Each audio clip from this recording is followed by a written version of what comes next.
The cafe buzzed with the usual Friday night chatter, clinking cups, soft jazz, couples leaning close over candlelight. Brandon sat alone at a corner table, fingers drumming against worn denim, eyes fixed on the entrance. His friends had insisted on this blind date, their voices still echoing in his head with promises and reassurances. Then she appeared. Vanessa hesitated in the doorway, her fuller figure silhouetted against the street lamps outside. The shift was immediate. Conversations around them stuttered. Eyes darted. Phones lifted at nearby tables, where his so-called friends had planted themselves, cameras ready, smirks spreading like wildfire. One voice carried across the room, sharp and careless. "No way he goes through with this." Brandon saw it all. The cruel anticipation, the phones angled for mockery, the way Vanessa's shoulders curved inward, as if bracing for impact. What he did next, the words that left his mouth when he stood to greet her, would silence that cafe completely. Because this single father was about to teach everyone present a lesson they would never forget. Brandon Hayes had learned to read rooms the way most men read newspapers, quickly, thoroughly, and with an eye for what mattered beneath the surface. At 37, working double shifts at Patterson's auto repair had taught him that much. His hands bore the evidence of 15 years under car hoods, scarred knuckles, grease that never quite washed clean from beneath his fingernails, calluses thick as leather. But those same hands had also learned gentleness in the 3 years since Rachel died. They'd learned to braid hair for picture day, to sign permission slips with careful penmanship, to check foreheads for fever in the middle of the night. His 8-year-old son, Cole, was his compass now, pointing toward everything that mattered when the world felt too heavy to navigate alone. The blind date had been Trevor's idea, naturally.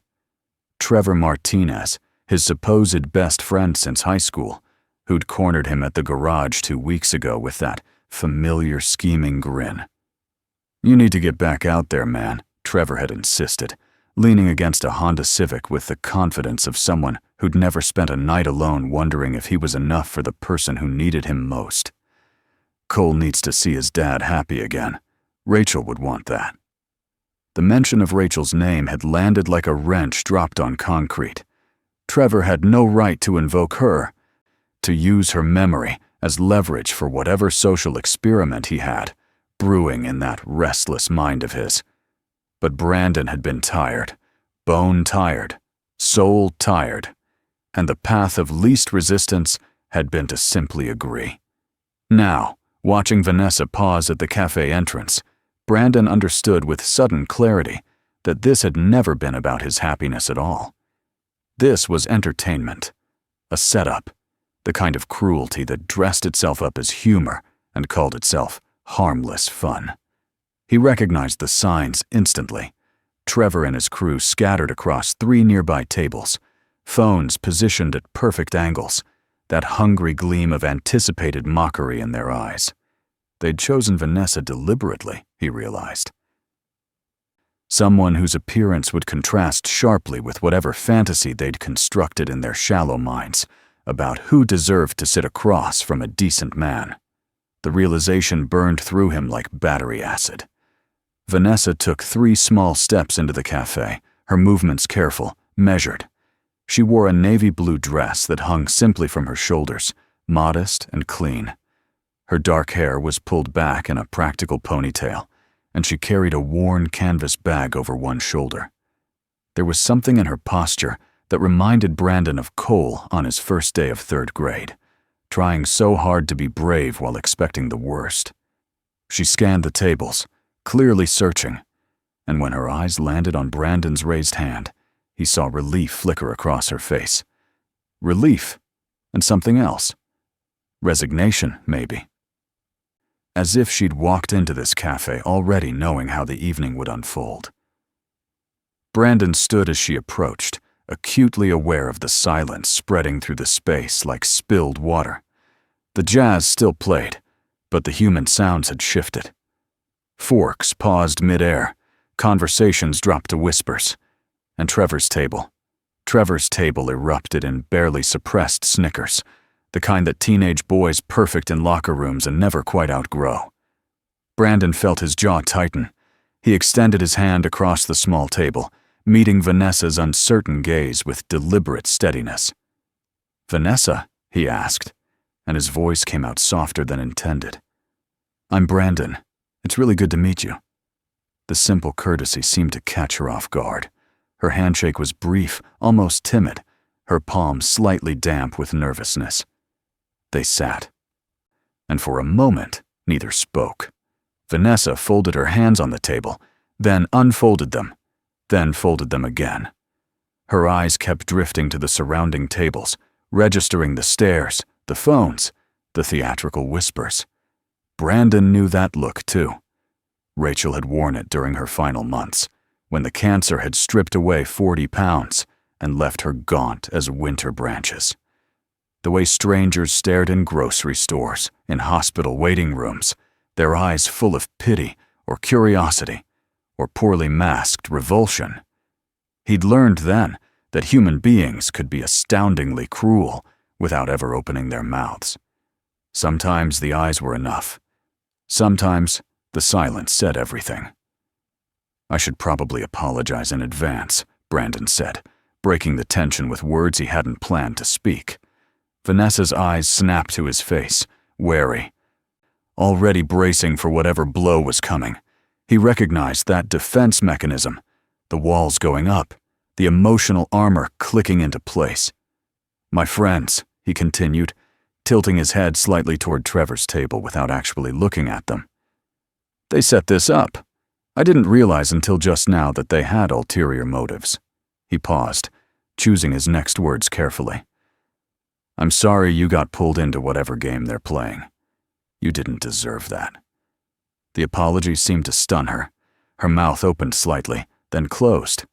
A flush crept up her neck, whether from embarrassment or something else, he couldn't tell.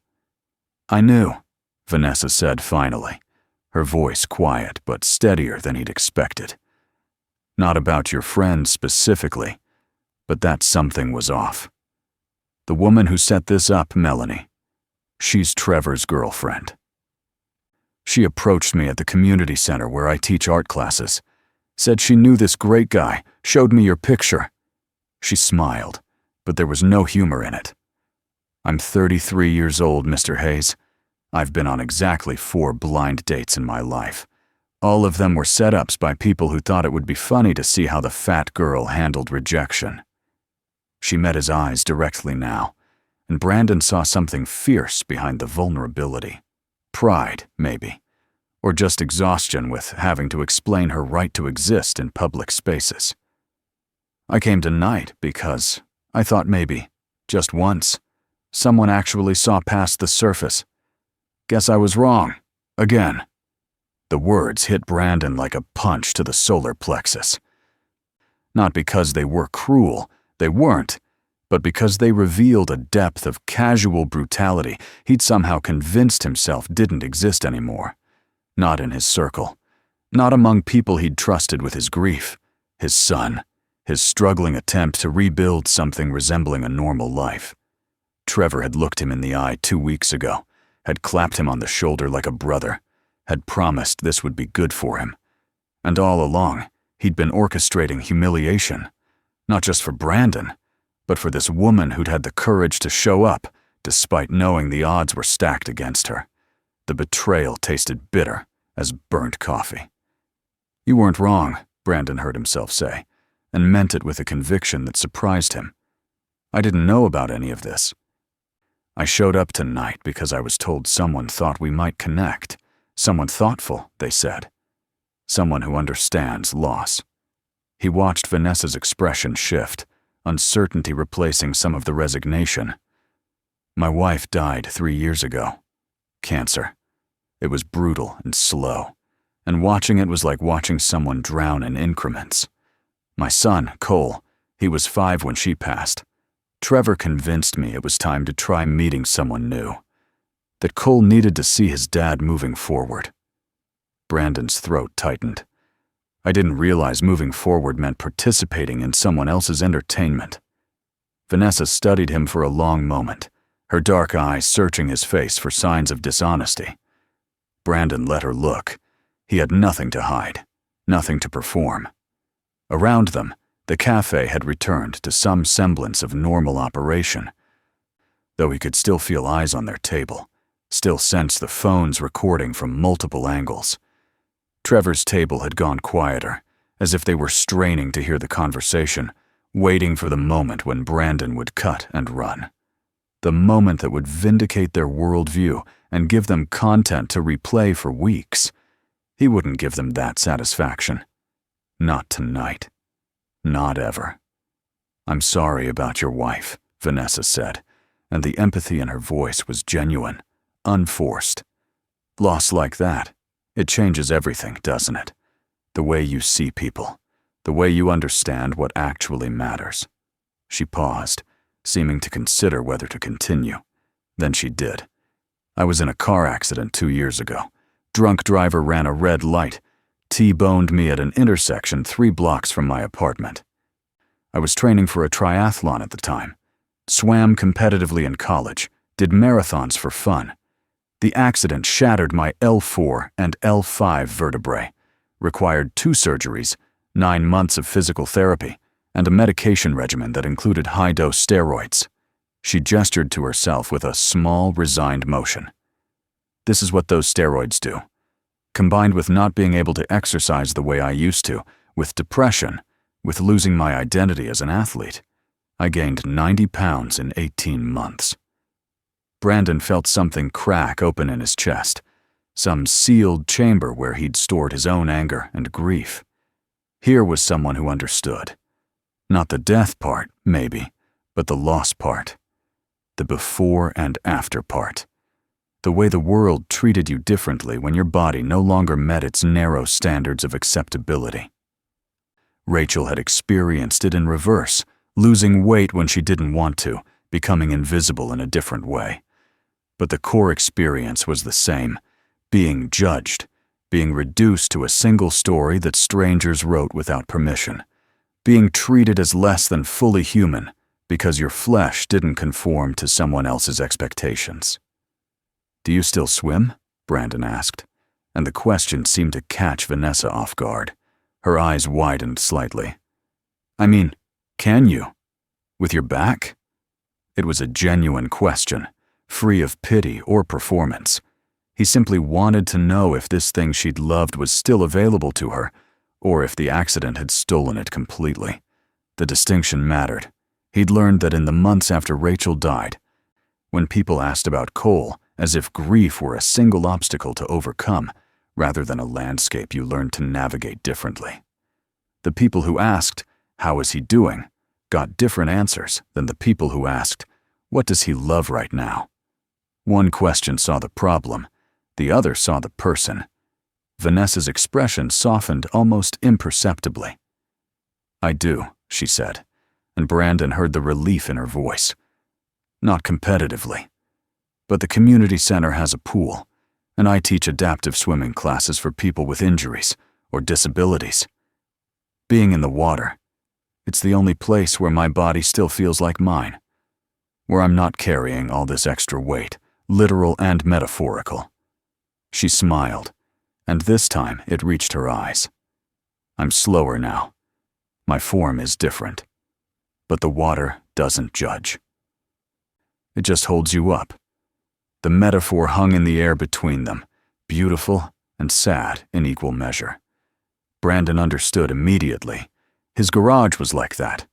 The honest work of fixing broken things. The satisfaction of diagnosing a problem and having the tools to address it. The simplicity of cause and effect in a world where so much felt random and cruel. They talked for 20 minutes without pause, the conversation flowing with an ease that felt almost miraculous given the circumstances. Vanessa told him about her art classes, about the kids who showed up with trauma written across their bodies and slowly learned to express it through color and form. Brandon shared stories about Cole, about teaching a 3rd grader to change oil and check tire pressure, about the small rituals they'd created to honor Rachel's memory without being swallowed by it. They discovered they lived in the same neighborhood, shopped at the same grocery store, had probably passed each other a dozen times without knowing. The realization felt significant somehow, like proof that connection existed in proximity if you were willing to notice. But awareness of their audience never fully disappeared. Brandon caught Trevor's reflection in the cafe window, saw him lean toward his friends, saw the exaggerated gestures that suggested running commentary. Every few minutes, someone would walk past their table a little too slowly, phone angled just so. The surveillance was constant, suffocating, and he watched it take its toll on Vanessa. She'd relax for a moment, laugh at something he said, and then her eyes would dart to a nearby table and the light would dim. She was performing normalcy while bracing for attack, and the effort was visible in the tension around her mouth, the way she held her shoulders slightly elevated, protective. "This is exhausting, isn't it?" Brandon said quietly, interrupting a story about one of her students. Vanessa paused mid-sentence, then exhaled slowly, her shoulders dropping an inch. Being watched like this, knowing they're waiting for the other shoe to drop. He shook his head, anger building again but controlled now, focused. "I'm so tired of people treating human beings like entertainment. Like our pain, or our joy, or our basic dignity are just content to be consumed and discarded." The words came from somewhere deeper than tonight's humiliation. They came from 3 years of navigating widowhood in a culture that fetishized grief when it was photogenic and looked away when it was messy. They came from watching his son ask questions that had no good answers. They came from his own desperate attempts to maintain dignity while falling apart. Vanessa met his eyes, and Brandon saw his frustration reflected back at him. 2 years, she said, her voice low but intense. 2 years of people treating me like I'm fundamentally different than I was when I was thin. Like gaining weight erased my personality, my intelligence, my worth as a human being. Strangers feel entitled to comment on what I eat in public. Doctors dismiss every health concern as weight-related without running actual tests. Old friends stopped inviting me to things because I didn't fit their aesthetic anymore. She pressed her palms flat against the table, steadying herself. I came tonight knowing it was probably a setup. But I came anyway, because the alternative is letting them win. Letting cruelty dictate whether I get to exist in the world or hide from it. The courage in that admission struck Brandon silent for a moment. This woman had walked into a situation she suspected was designed to hurt her, had absorbed the stares and the whispers and the phones, had maintained her dignity and her openness, despite everything. That took a strength he recognized, but couldn't claim to fully understand. His grief was acknowledged, accommodated. People brought casseroles. They asked about Cole with sympathy. They treated his loss as legitimate, worthy of care. Vanessa's transformation was treated as a moral failing, a character flaw made visible, and yet she'd shown up. She'd sat down. She'd extended trust to a stranger despite every reason not to. That deserved acknowledgement. That deserved protection. Brandon was about to respond when he saw Trevor stand up from his table. The movement was deliberate, performative. Trevor adjusted his collar, ran a hand through his hair, and started walking toward them with the swagger of someone about to deliver a punchline. His friends leaned forward in anticipation, phones raised and recording. This was it, Brandon realized. Whatever Trevor had planned, whatever final humiliation he'd orchestrated, it was happening now. Brandon felt his muscles tense, his hands flatten against the table. Across from him, Vanessa had gone very still. Her face carefully blank. She knew too. She'd probably seen this exact scenario play out before. The loud friend, the public confrontation, the laughter that followed. Trevor reached their table and planted both hands on its surface, leaning in with exaggerated intimacy. "Bro," he said, loud enough for half the cafe to hear, his grin wide and sharp. "This is a joke, right?" He glanced at Vanessa with theatrical confusion, then back to Brandon. "I mean, we set this up as a prank, man. You know that. You were supposed to take one look and bail. That was the whole point." He laughed, the sound grating and performative. "Come on, let's get out of here. There's a party on West Side, actual attractive women who want to meet you. You don't have to sit here pretending to be interested in."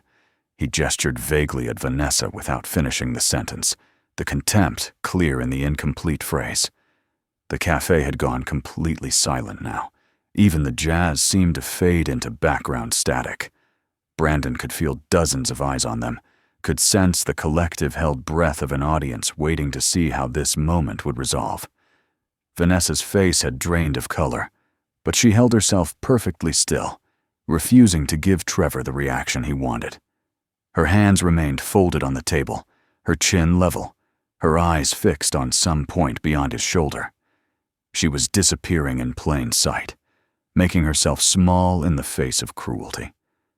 And something in Brandon, something that had been dormant for 3 years, buried beneath grief and exhaustion and the daily grind of survival, ignited like a match struck in darkness. Brandon stood slowly, deliberately. He was 3 inches taller than Trevor and broader through the shoulders from years of manual labor. The physical advantage wasn't the point, but he noticed Trevor take an involuntary half-step back anyway. Brandon kept his voice level, almost conversational, but every word was weighted with steel. "You set up a woman you've never met to be humiliated in public," he said, not as a question, but as a statement of fact. "You convinced me to come here under false pretenses. You brought your friends to record it. And now you're standing at this table, insulting someone to her face, and you think that makes you what? Funny? Clever?" He leaned forward slightly, closing the distance Trevor had created. "It makes you cruel, Trevor. It makes you small." Trevor's grin faltered. "Dude, relax. It's just a joke. Don't be so sensitive."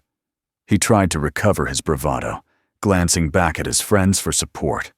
They were still filming, still grinning, but the energy had shifted. Some of them looked uncertain now, as if Brandon's reaction wasn't fitting the script they'd imagined. "I was trying to help you out, get you back in the game. I didn't think you'd actually be into her." The casualness with which he said it, as if Vanessa weren't sitting right there, as if her humanity were so negligible it didn't warrant basic courtesy, made Brandon's blood run cold. "My wife was beautiful," Brandon said, and his voice cracked slightly on the word wife, the wound still fresh enough to bleed when pressed. Everyone said so. She had this smile that could light up a room, these eyes that saw good in people even when they didn't deserve it. And when the cancer came, when it took her hair and her weight and her energy, you want to know what I learned? He didn't wait for Trevor to answer. "I learned that beauty is the cheapest, most meaningless currency we have. Because when everything else was stripped away, when she was sick and scared and furious at the unfairness of dying at 34, she was more beautiful than ever. Not despite the suffering, not separate from it. But because I finally understood that beauty isn't something you look at, it's something you feel when someone's presence makes you want to be better than you are." The silence in the cafe had transformed from anticipatory to reverent. Brandon was aware, distantly, that people were crying. He could see it in his peripheral vision, a woman at the table nearest them, dabbing at her eyes with a napkin, an older man with his hand pressed to his mouth. But his focus remained on Trevor, on making sure every word landed. Vanessa walked in here tonight knowing this might be a setup. She came anyway. She sat down with grace. She told me her story without making herself small or apologizing for taking up space. And in 30 minutes of conversation, she's shown me more courage, more authenticity, more basic human decency than you've shown me in 20 years of friendship." Brandon's hands had curled into fists at his sides. He forced them open. "So, yeah, Trevor, this is a joke, but you're the punchline." Trevor's face had gone red, mottled with embarrassment and anger. "You're seriously going to end our friendship over this? Over someone you just met?" The question was meant to sound incredulous, but Brandon heard the uncertainty beneath it. Trevor had expected compliance. He'd expected Brandon to value their history over principle, to choose comfort over confrontation. The realization that he'd miscalculated was visible in his eyes. A flicker of something that might have been panic or might have been genuine confusion that his actions had consequences. "I'm ending it because of who you've shown yourself to be," Brandon replied simply. "I don't need people in my life who think cruelty is recreation. I don't want my son learning from men who treat kindness as a weakness and dignity as a punchline." He thought of Cole, of the lessons his son absorbed not from speeches, but from examples. What would it teach him if Brandon let this slide? If he laughed it off, went to the party, tacitly approved of Trevor's worldview through his silence? "Cole's watching how I move through the world. He's learning what I value by what I tolerate, and I won't tolerate this." Trevor opened his mouth, closed it, then tried again. "Man, you've changed. You used to be fun. You used to know how to take a joke." The accusation was familiar, the last refuge of people who'd been called out and couldn't accept responsibility. Brandon had heard variations of it before, usually from people who wanted him to hide his grief because it made them uncomfortable, who wanted him to pretend everything was fine so they could return to the uncomplicated friendship they remembered. But grief had taught him something valuable. It had shown him that comfort was overrated, that truth mattered more than ease, that some changes were necessary even when they hurt. "You're right," Brandon said, and watched confusion flicker across Trevor's face. "I have changed. Watching someone you love die slowly does that. So does realizing that most of what we're taught to value, looks, status, fitting in, is just noise. What matters is simpler than that. It's showing up. It's being honest. It's treating people like they're worth your respect, even when there's nothing in it for you."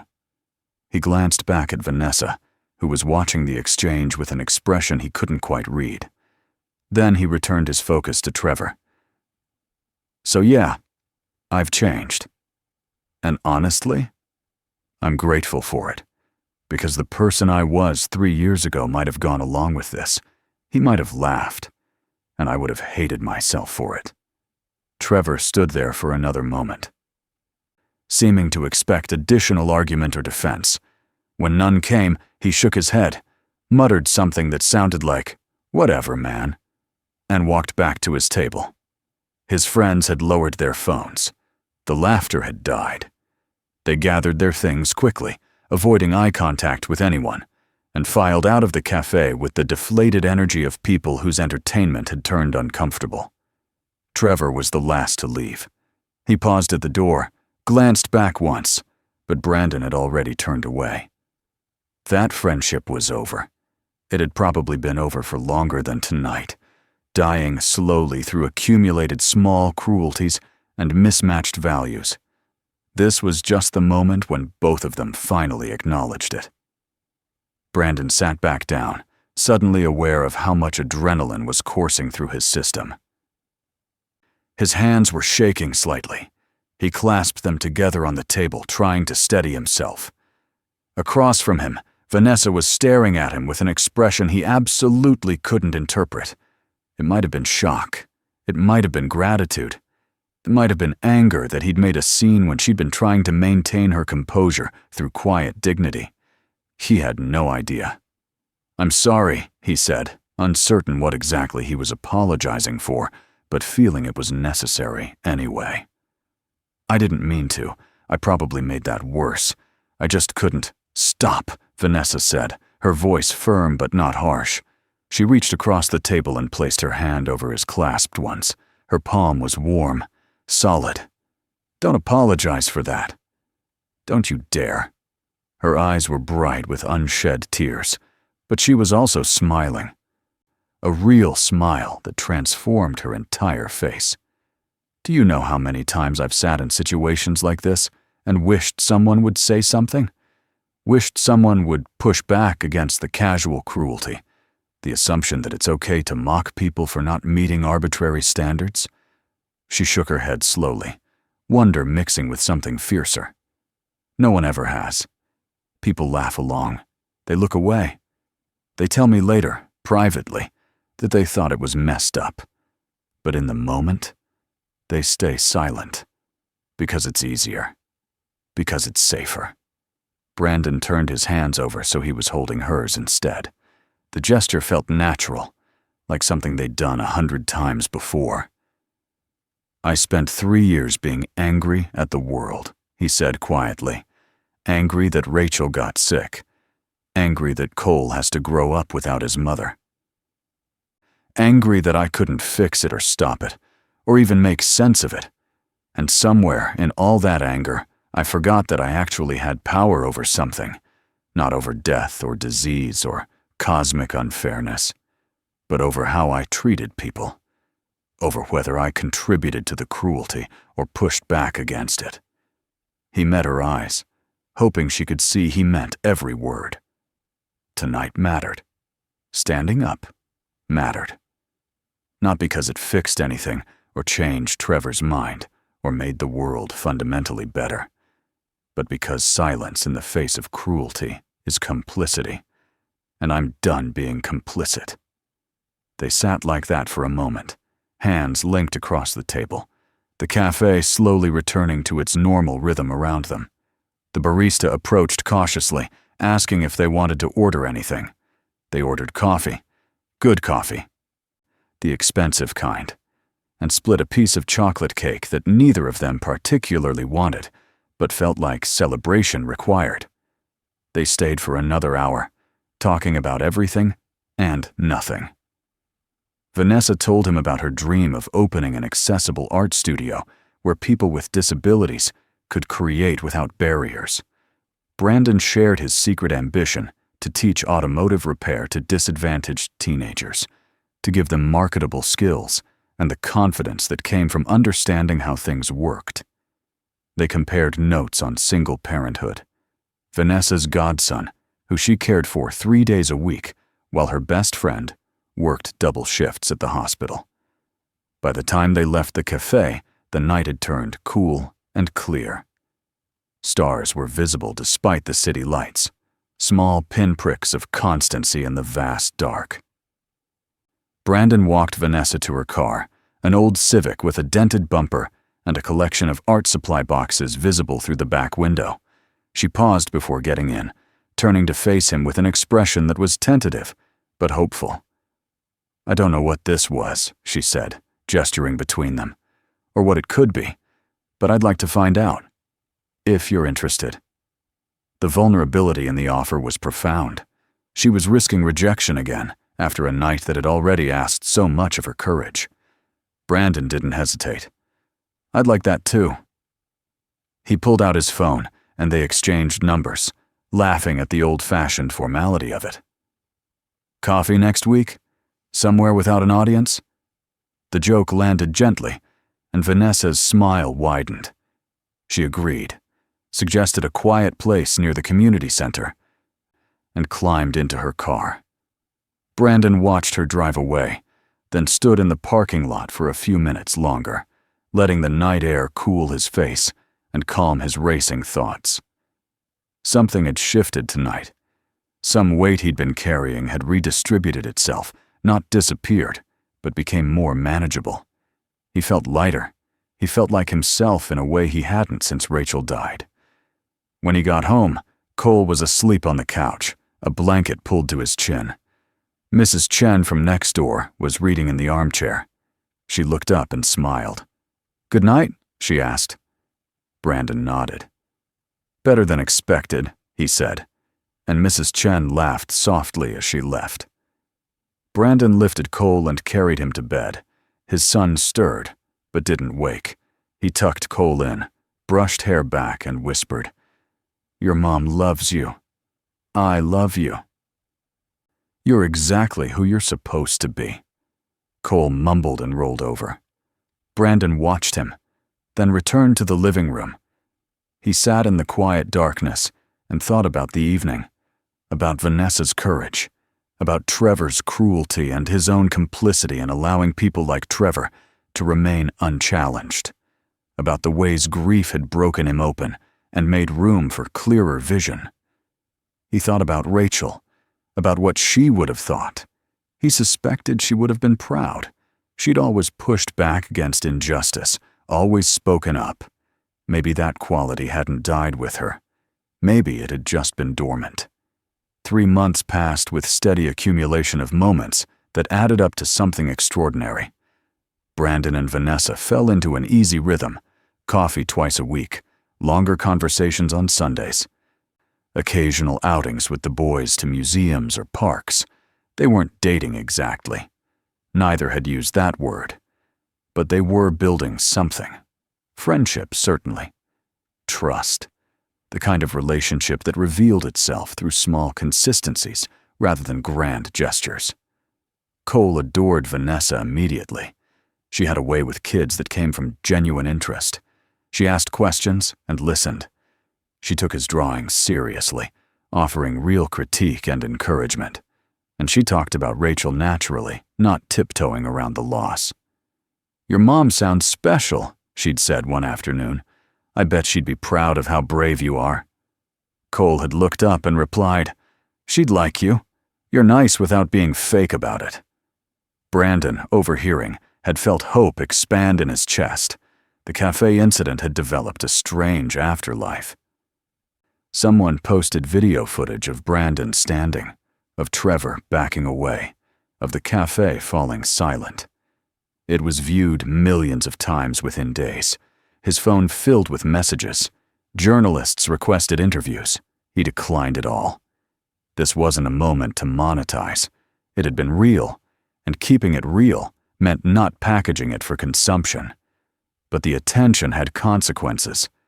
Patterson's Auto Repair saw business increase from people who requested Brandon's services. The owner pulled him aside and said, "You're getting a raise, not because of the video, because you've earned it."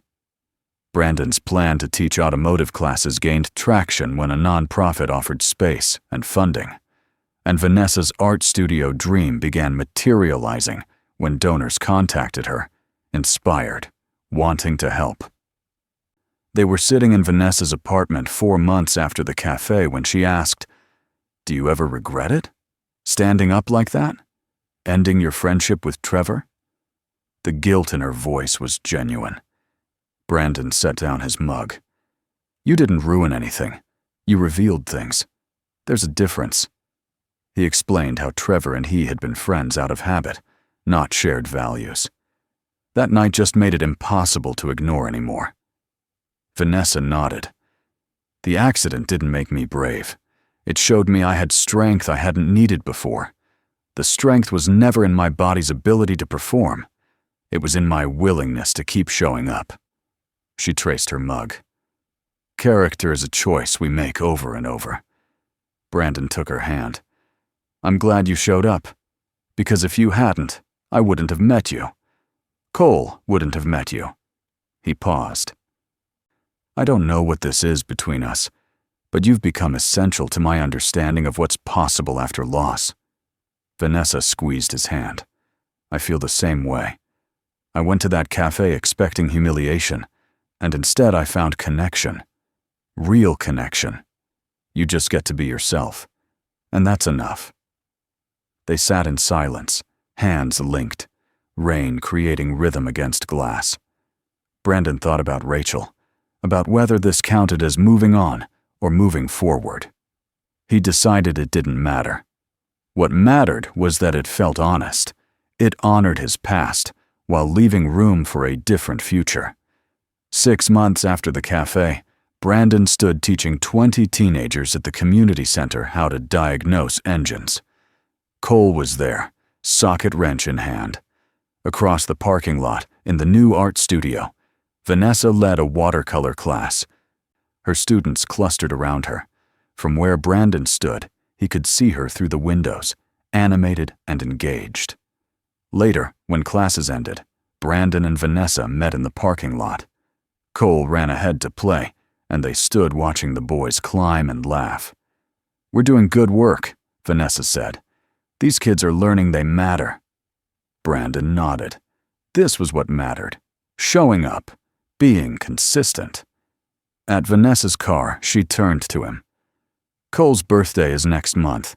He wants a party at the art studio." She smiled. "Big canvases." The invitation was clear. She was asking to be part of their life in bigger ways. Brandon didn't hesitate. "He'd love that.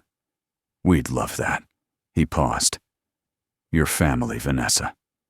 Vanessa's eyes filled with tears, but she smiled.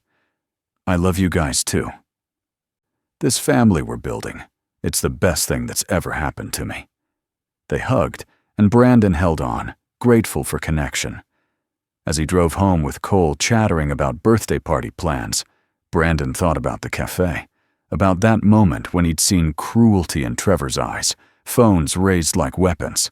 He thought about his choice, to stand or sit, speak or stay silent. It hadn't felt like a big decision. It had felt necessary. But its consequences had rippled outward unexpectedly. Inside, as he tucked Cole into bed, his son looked up and said, "Dad, I'm glad you met Vanessa. She makes you smile more." The observation settled into Brandon's chest like a benediction. "Me too, buddy," he replied. "Me too." He kissed Cole's forehead and watched his son drift toward sleep. The world was still hard. Loss still hurt. Cruelty still existed, but so did kindness. So did courage. So did the capacity to choose dignity when it was easier to look away. Those things were real. They mattered. They were worth fighting for, worth building toward, worth defending in everyday moments that accumulated into a life. That was what the cafe had taught him. That was what he would carry forward, one choice at a time,